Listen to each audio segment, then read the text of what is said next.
আসসালামু আলাইকুম। বিবিসি আন্তর্জাতিক লাইভে আপনাকে স্বাগত। শুরুতেই সংবাদ শিরোনাম, পর বিস্তারিত।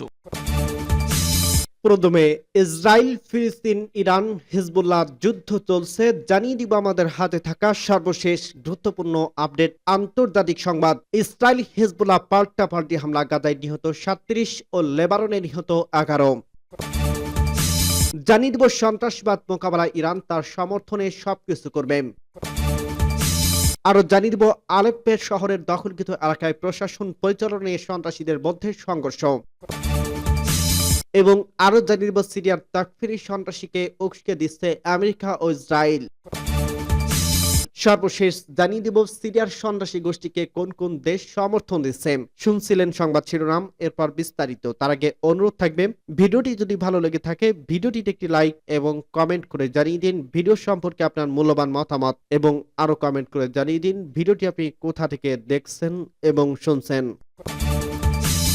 ইসরায়েল হিজবুল্লাহ পাল্টাপাল্টি হামলা, সংঘর্ষ না থামতেই আবারও বাড়ছে যুদ্ধের দামামা। যুদ্ধবিরতি কার্যকরের কয়েকদিনের মাথায় আবারও সংঘর্ষে জড়িয়েছে ইসরায়েল হিজবুল্লাহ। সোমবার যুদ্ধবিরতি লঙ্ঘন করে লেবাননের দক্ষিণাঞ্চলে ইসরায়েলে বিমান হামলা চালায়, এতে অন্তত ২ জন নিহত হয়। পরে ইসরায়েলি সামরিক বাহিনীর অবস্থান লক্ষ্য করে সতর্কীকরণ গুলি ছোড়ে হিজবুল্লাহ। এরপর লেবাননে একাধিক জায়গায় বিমান হামলা চালায় নেতানিয়াহু বাহিনী। এ সময় আরো ৯ লেবানিজ নিহত হয়েছে, আহত হয়েছে আরো কয়েকজন। অন্যদিকে ফিলিস্তিনি অবরুদ্ধ গাজা ভূখণ্ডে ইসরায়েলি বর্বর হামলায় একদিনে আরো ৩৭ ফিলিস্তিনি নিহত হয়েছে। এতে করে উপত্যকাটিতে নিহতর মোট সংখ্যা প্রায় ৪৪,৫০০ জনে পৌঁছে গেছে। খবর আল জাজিরার। এদিকে নবনির্বাচিত মার্কিন প্রেসিডেন্ট ডোনাল্ড ট্রাম্প বলছে, শপথ নেওয়ার আগেই গাজা হামাসের হাতে জিম্মিদের মুক্তি চান তিনি হামাসকে তার শপথ গ্রহণের আগের দিন পর্যন্ত সময় বেঁধে দিয়েছেন। ওই সময়ের মধ্যে জিম্মিদের মুক্তি না দিলে হামাসকে ভয়াবহ পরিণতি ভোগ করতে হবে বলে তিনি হুঁশিয়ারি দিয়েছেন। অন্যদিকে অক্সফোর্ড ইউনিয়ন বিতর্কের মাধ্যমে বিভিন্ন গুরুত্বপূর্ণ বিষয় তুলে ধরে। ১৮২৩ সালে প্রতিষ্ঠিত এই সংগঠন ইসরায়েলি প্রধানমন্ত্রী বেঞ্জামিন নেতানিয়াহুর বিরুদ্ধে আন্তর্জাতিক অপরাধ আদালতে গ্রেপ্তারি পরোয়ানা জারির পর এমন পদক্ষেপ নিয়েছে, ফলে তা নতুন মাত্রা যোগ করছে। গত বুধবার যুদ্ধবিরতি কার্যকরের পর লেবাননে বেশ কয়েকবার হামলা চালায় ইসরায়েল, এতে হতাহত হন অনেকেই। এই হামলা চুক্তির লঙ্ঘন দাবি করে মঙ্গলবার সতর্কীকরণ গুলি চালায় হিজবুল্লাহ। আরো এক ঘটনায় আগুনে ঘিরে ঢাকার কাজ করছে। হিজবুল্লাহর গুলির পাল্টা জবাব দিতে লেবাননের লাগাতার হামলা চালায় ইসরায়েলি সামরিক বাহিনী। লেবাননের দক্ষিণাঞ্চলে বুগরাস এলাকায় ওই ইয়ারুন শহরের উপকণ্ঠে যুদ্ধ বিমান থেকে লাগাতার বোমাবর্ষণ করে ইসরায়েল। পূর্বাঞ্চলে বেকা উপত্যকায় চালানো হয় বিমান হামলা, এতে কয়েকজন নিহত হন। ইসরায়েলের সেনাবাহিনী বলছে, কঠোর জবাব দিতে তারা হিজবুল্লাহর বিভিন্ন অবকাঠামোতে লক্ষ্য করে ক্ষেপণাস্ত্র হামলা চালিয়েছে। এদিকে যুদ্ধবিরতি লঙ্ঘনের অভিযোগে হিজবুল্লাহর বিরুদ্ধে করা জবাব দেওয়ার হুঁশিয়ারি দিয়েছে ইসরায়েলি প্রধানমন্ত্রী বেঞ্জামিন নেতানিয়াহু। এছাড়া সামাজিক যোগাযোগ মাধ্যম এক্সে একটি পোস্ট করে ইসরায়েলি প্রতিরক্ষা মন্ত্রী কার্স বলেন, হিজবুল্লাহ এই সতর্কীকরণগুলির পাল্টা জবাব কঠোরভাবে দেওয়া হবে। গাজা উপত্যকায় মন্ত্রণালয় এক বিবৃতিতে জানিয়েছে, অনেক মানুষ এখনো ধ্বংসের নিচে এবং রাস্তায় আটকা পড়ে আছেন, কারণ উদ্ধারকারীরা তাদের কাছে পৌঁছাতে পারছে না। সন্ত্রাসবাদ মোকাবেলায় ইরান তার সামর্থ্যের সবকিছু করবে। ইসলামী প্রজাতন্ত্র ইরানের প্রেসিডেন্ট মাসুদ পেজিশকিয়ান বলেন, সিরিয়ার উগ্র সন্ত্রাসীদের মোকাবেলায় ইরান প্রতিবেশীদের সহযোগিতা নিয়ে তার সমর্থনের ভেতরে সবকিছু করবে। গতকাল সোমবার রাতে টেলিভিশনে সরাসরি সম্প্রচারিত এক সাক্ষাৎকারে একথা বলছে প্রেসিডেন্ট মাসুদ পেজিশকিয়ান। তিনি বলেন, সম্প্রতি তিনি সিরিয়ার প্রেসিডেন্ট বাশার আল আসাদ, কাতারের আমির এবং ইরাকের প্রধানমন্ত্রীর সাথে টেলিফোনে কথা বলছেন। এসব ফোনালাপে সবাই একমত হয়েছেন যে এই অঞ্চলকে নতুন করে কোনো যুদ্ধ ও রক্তপাতের মধ্যে ফেলতে দেওয়া হবে না। প্রেসিডেন্ট পেজিশকিয়ান বলেন, আমরা প্রত্যেকটি দেশের ভৌগোলিক অখণ্ডতা এবং সার্বভৌমত্বের প্রতি সম্মান করি এবং মনে করি এগুলো কোনোভাবেই লঙ্ঘন করার সুযোগ দেওয়া ঠিক হবে না। ইরানের প্রেসিডেন্ট আরও বলেন, নিরাপত্তা এবং স্থিতিশীল প্রতিষ্ঠা এবং সন্ত্রাসবাদের বিরুদ্ধে লড়াইয়ের জন্য আমাদের পক্ষে যা কিছু সম্ভব তা করব। এজন্য আমাদের প্রচেষ্টার সাথে প্রতিবেশী এবং বন্ধুপ্রীতি দেশগুলোকে সমন্বিত করব। সিরিয়ার যখন উগ্র তাকফিরি সন্ত্রাসী নতুন করে তাণ্ডব চালাচ্ছে এবং দেশটির উত্তর পশ্চিমাঞ্চলে বেশ কিছু এলাকা দখল করছে, তখন প্রেসিডেন্ট মাসুদ পেজিশকিয়ান এসব কথা বলেন। সূত্র পার্স টুডে। সিরিয়ার যোদ্ধাদের সফল আক্রমণ, আলেপ্পো শহরে দখলকৃত এলাকায় প্রশাসন পরিচালনা নিয়ে সন্ত্রাসীদের মধ্যে সংঘর্ষ। সিরিয়ার সেনাবাহিনীর লক্ষ্যে সন্ত্রাসীদের অবকাঠামো ধ্বংস করা, হামা শহরের শান্তি প্রতিষ্ঠা করা, আলেপ্পো শহরের প্রশাসনিক এলাকার সন্ত্রাসীদের কাছ থেকে ফের দখল করা, ইদলিবে সন্ত্রাসীদের অবস্থানের উপর সিরিয়ার সেনাবাহিনীর বিমান হামলা, ইরাক থেকে সামরিক সরঞ্জাম আনাকে সহজ করা এবং সর্বোপরি সন্ত্রাসীদের অভিযান ঠেকানো। সামরিক বাহিনীর সন্ত্রাসী গোষ্ঠীর অবকাঠামো ধ্বংস করা এবং তাদের অস্ত্র কমান্ড সেন্টার অপারেশন অপারেশন কক্ষ, ত্রাণ কনভয় এবং তাদের মধ্যে যোগাযোগ লাইন ধ্বংস করার দিকে মনোনিবেশ করছে। আল আলম নেটওয়ার্কে বরাত দিয়ে পার্স টুডে জানিয়েছে, সিরিয়ার সেনাবাহিনীর হামলার ফলে সন্ত্রাসী গোষ্ঠীগুলো দুর্বল হয়ে পড়ছে এবং তাদের আক্রমণের শক্তি এবং অস্ত্র একটা অংশ হারিয়েছে এবং তাদের মধ্যে যোগাযোগের সুযোগ নষ্ট হয়েছে। আল আলম নিউজ নেটওয়ার্কের প্রতিবেদন সিরিয়ার হামা শহরের আল আসি স্কোয়ার থেকে একটি প্রতিবেদনে জানিয়েছে, সন্ত্রাসী জনগোষ্ঠীর হামার উত্তর পূর্বাঞ্চলীয় এলাকায় বেশ কয়েকটি গ্রাম দখল করার চেষ্টা করছিল, কিন্তু এখন এই এলাকায় যান চলাচল স্বাভাবিক হয়েছে।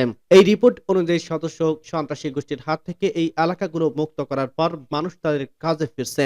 আল মাইদিন রিপোর্ট জানিয়েছে, তাহরির আল শাম এবং জয়িস আল ইসলামের সন্ত্রাসীরা আলেপো শহরে দখলকৃত এলাকায় প্রশাসনের উপর নিয়ন্ত্রণ প্রতিষ্ঠার জন্য তারা একে অপরকে হত্যা করছে, সংঘাতে লিপ্ত হচ্ছে।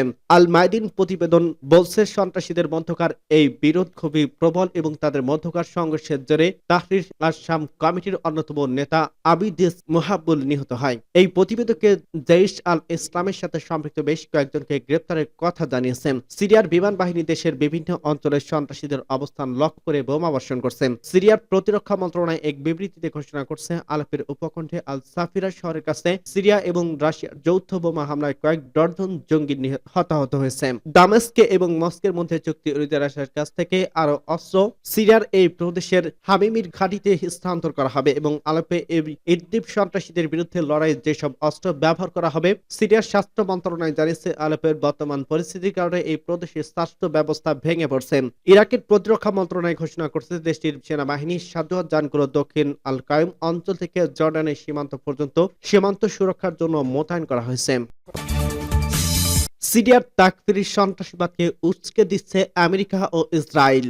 ইসলামী প্রজাতন্ত্র ইরানের পররাষ্ট্রমন্ত্রী আব্বাস আরাকচি অভিযোগ করছে, সিরিয়ার সম্প্রতি সন্ত্রাসী গোষ্ঠী যে তাণ্ডব চালানো শুরু করছে তাতে উস্কানি নিচ্ছে আমেরিকা ও ইহুদিবাদী ইসরায়েল। তিনি বলেন, আরব এই দেশটির উগ্রবাদী সন্ত্রাসীদের জঘন্য তৎপরতা এবং তাণ্ডব বন্ধের জন্য এখনই আন্তর্জাতিক সম্প্রদায়কে কার্যকর ও জরুরি ভিত্তিতে ব্যবস্থা নিতে হবে। ইরানের পবিত্র মাসদাহ নগরীতে মঙ্গলবার অর্থনৈতিক সহযোগিতা সংস্থা ও ইকোর মন্ত্রী পরিষদের সম্মেলনে এসব কথা বলেন আরাকচি। ইরানের শীর্ষ কূটনৈতিক বলেন, পুরো বিশ্ব দেখছে ইহুদিবাদী ইসরায়েল গত এক বছরে বেশি সময় ধরে ফিলিস্তিনি অবরুদ্ধ গাজা উপত্যকায় এবং লেবাননে কি ধরনের পৈশাচিক বর্বরতা চালাচ্ছে। লেবাননে ইসলাম প্রতিরোধ আন্দোলন হিজবুল্লাহ এবং ইহুদিবাদী ইসরায়েলের মধ্যে যুদ্ধবিরতি চুক্তির সুযোগ নিয়ে সিরিয়ার উগ্র তাকফিরি সন্ত্রাসীদের নতুন করে তাণ্ডব শুরুর কঠোর নিন্দা জানিয়ে ইরানের পররাষ্ট্রমন্ত্রী বলেন, এসব সন্ত্রাসী গোষ্ঠী ইহুদিবাদী ইসরায়েল এবং আমেরিকার সমর্থন নিয়ে পুনর্গঠিত হয়েছে। সিরিয়ার সন্ত্রাসীদের এই সাম্প্রতিক তাণ্ডবের বিরুদ্ধে তিনি আন্তর্জাতিক সম্প্রদায়কে দ্রুত এবং কার্যকর পদক্ষেপ নেওয়ার আহ্বান জানান। একই সাথে আঞ্চলিক দেশগুলোকে বিশেষভাবে সজাগ এবং সতর্ক থাকার কথাও বলেন আব্বাস আরাকচি। গত সপ্তাহে বিদেশে মদতপৃষ্ট উগ্র সন্ত্রাসী গোষ্ঠী হায়াতে তাহরির আল শাম সিরিয়ার আলেপ্পো ও ইদলিব প্রদেশের আকস্মিকভাবে হামলা চালায় এবং বেশ কয়েকটি শহর ও গ্রাম দখল করে নেয়। তবে এরই মধ্যে সিরিয়া ও রাশিয়ার সেনারা পাল্টা প্রতিরোধ গড়ে তুলছে এবং সম্মিলিত বাহিনীর বিমান হামলায় 1300-র বেশি সন্ত্রাসী নিহত হয়েছে। সূত্র পার্স টুডে। সিরিয়ার সন্ত্রাসী গোষ্ঠীকে সরকার সমর্থন দিচ্ছে। ইরানের পররাষ্ট্রমন্ত্রীর মতে, সিরিয়ার তাকফিরি সন্ত্রাসী গোষ্ঠীগুলোর সঙ্গে ইহুদিবাদী ইসরায়েল সরকার এমনকি মার্কিন সরকারের মধ্যে সম্পূর্ণ সময় রয়েছে।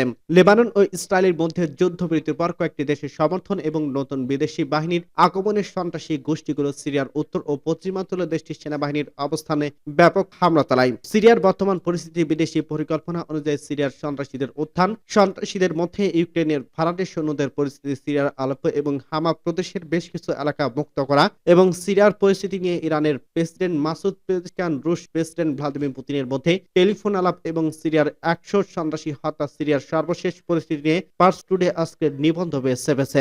সোমবার সন্ধ্যায় টেলিফোনের ইরান রাশিয়ার প্রেসিডেন্ট উত্তর সিরিয়ার সন্ত্রাসীদের সাম্প্রতিক হামলা এবং গতিবিধিকে এই অঞ্চলের স্থিতিশীলতা এবং নিরাপত্তার জন্য মারাত্মক হুমকি হিসেবে উল্লেখ করছে। ফোন আলাপে দুই পক্ষই সিরিয়ার সন্ত্রাসী গোষ্ঠীগুলোর মোকাবেলায় দেশটির সরকারকে সাহায্য করার জন্য যৌথ সহযোগিতার উপর জোর দিয়েছেন। ইসলামী প্রজাতন্ত্র ইরানের পররাষ্ট্রমন্ত্রী সাইদ আব্বাস আরাকচি সোমবার রাতে সিরিয়া এবং তুরস্কে তার সম্প্রতি আঞ্চলিক সফরের কথা উল্লেখ করে বলছে, সিরিয়ার সরকারের কাছে আমি ইসলামী প্রজাতন্ত্র ইরানের পূর্ণ সিদ্ধান্তমূলক সমর্থনের বার্তা পৌঁছে দিয়েছে।